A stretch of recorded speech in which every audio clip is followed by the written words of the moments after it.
na extensão do infinito. Está no céu,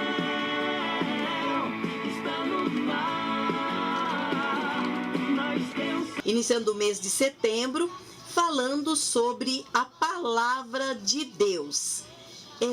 Padre Júlio, como as pessoas devem iniciar os seus estudos da palavra de Deus para adquirir um pouquinho mais de conhecimento?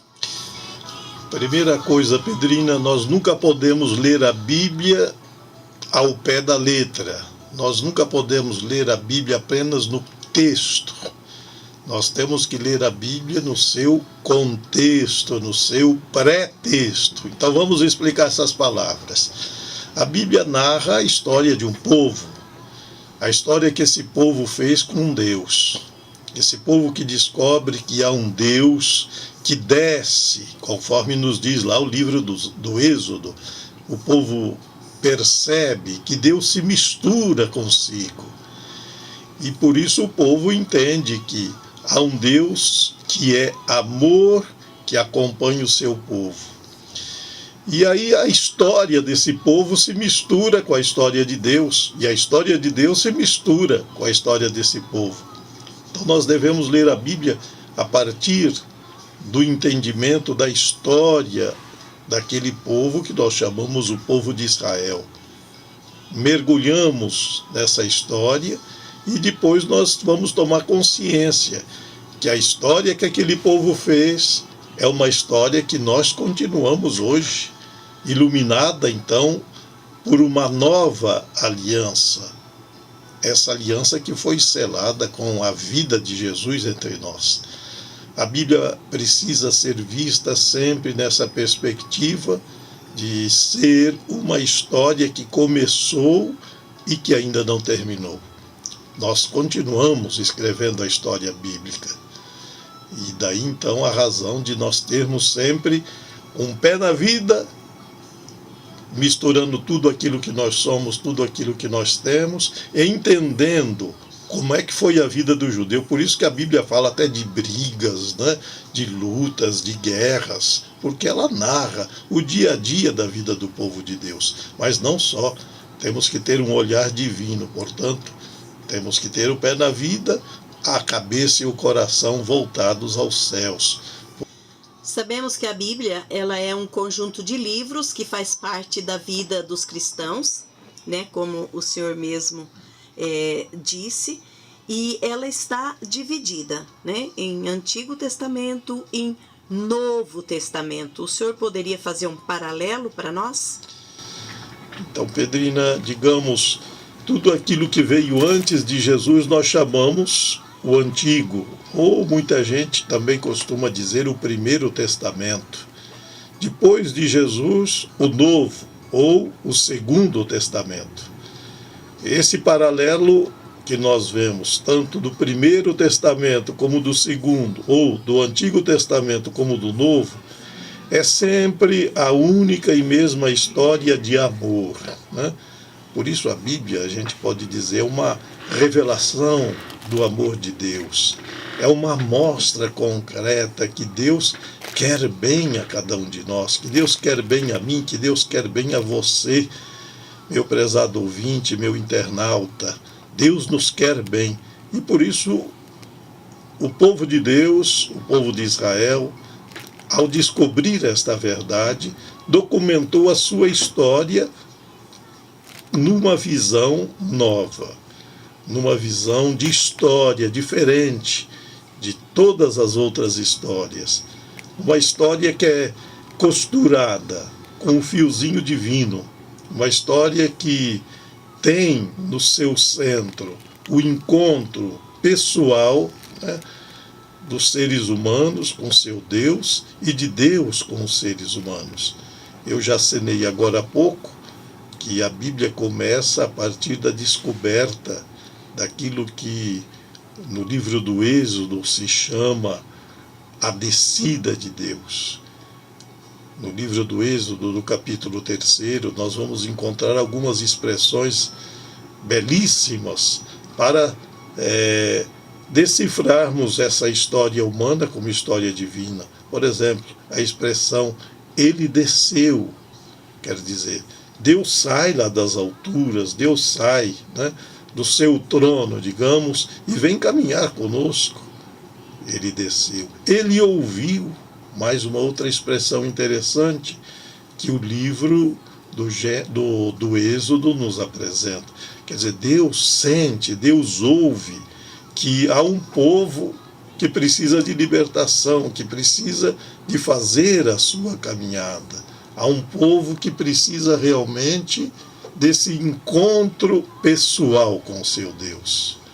Então Deus desceu, Deus ouviu e Deus caminhou, e Deus caminha.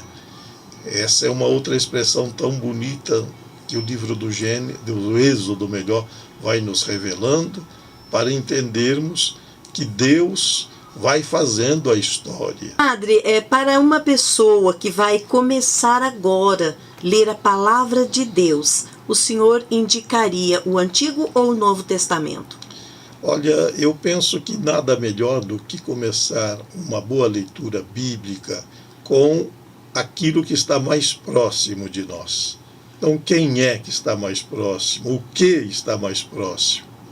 O Novo Testamento. O Novo Testamento. É bom pegar ali, a partir dos 4 evangelhos, depois já passamos para os Atos dos Apóstolos, as cartas paulinas, e voltamos lá no Primeiro Testamento, no Antigo Testamento, e por último e por fim, para coroar a boa leitura bíblica, o livro do Apocalipse. E nós estamos falando sobre a palavra de Deus, mês de setembro, mês da Bíblia. Padre Júlio, eu gostaria de perguntar para o senhor, ou gostaria que o senhor colocasse para os nossos ouvintes, sobre a leitura orante da palavra de Deus. Como nós devemos rezar com a palavra de Deus? Pois é, Pedrina, a Igreja consagra um método muito completo para fazermos com que a palavra de Deus torne-se o alimento mais importante para o corpo e para a alma. Por isso a Igreja fala de uma leitura orante da palavra. O primeiro passo para a leitura orante é a leitura do texto, com uma pergunta na cabeça, né? O que esse texto diz para mim? O que esse texto diz para a comunidade reunida? O texto ali, a leitura daquilo que o livrão, né, ou a biblioteca chamada Bíblia nos oferece, é importante. Primeiro, então, uma boa leitura. Segundo passo, fazer uma meditação, meditar sobre aquilo que o texto vai dizer. A gente deveria ter nesse momento, no segundo passo, uma pergunta também na cabeça. A pergunta é a seguinte, né? O que Deus me fala? Qual é o recado que Deus está mandando para mim em cima do texto que eu estou lendo? Não só eu estou lendo, mas que a comunidade está lendo. Aliás, é de grande valia, é de grande importância a leitura orante feita em comunidade. Enriquece muito mais tudo aquilo que se tenta fazer sobre a palavra de Deus. É muito mais profunda a leitura, porque um vai ajudando o outro a ter uma visão global daquele texto lido. Então, o segundo passo, a meditação, quer dizer, eu que paro e que me pergunto, qual é o recadinho que Deus tem para mim? Terceiro passo é a oração propriamente dita, quer dizer, esse momento em que eu pergunto, nesse texto, o que Deus tem para me dizer e o que eu tenho para dizer para Deus. No método antigo era chamado o momento da oração. Orar em cima do texto lido e meditado. E por fim, o último passo é o momento da contemplação, quer dizer, Nesse momento em que eu, tendo ouvido a palavra, tendo localizado o seu contexto, quer dizer, onde aconteceu isso, como aconteceu isso, por que aconteceu isso, eu agora vou procurar entrar na intimidade, vou mergulhar no mistério. O quarto passo é chamado o momento da contemplação, que não é só ficar aí, né, aéreo, numa melosice em cima da palavra de Deus, não. Mas a contemplação tem que me levar a encontrar o Deus da história, o Deus presente na história humana, o Deus vivo nas ações que nós, os seres humanos, fazemos, que nossas comunidades realizam. Como é que Deus vai se revelando, né, na história da minha comunidade, na história da igreja hoje, na história do mundo. E a contemplação se torna uma ação concreta. O que eu posso fazer para que, à luz da palavra de Deus, eu transforme, eu seja um agente de transformação deste mundo que Deus me colocou. Do mês de setembro, vamos continuar, então, estudando cada vez mais, aprofundando a palavra de Deus. E antes da bênção, Padre, eu vou tomar, assim, para mim e para todos aqueles que evangelizam. O Espírito do Senhor está sobre mim, né? Como batizada, para que eu também possa levar a boa nova, né, a todas as pessoas, a todas as criaturas. E aqui na rádio a gente pode levar até aos 5 continentes. Eu tomo posse também desta palavra e desta leitura orante da palavra de Deus. E agora, então, o Senhor poderia nos abençoar todos os ouvintes, todos aqueles que estão acompanhando o nosso programa aqui na 98.7.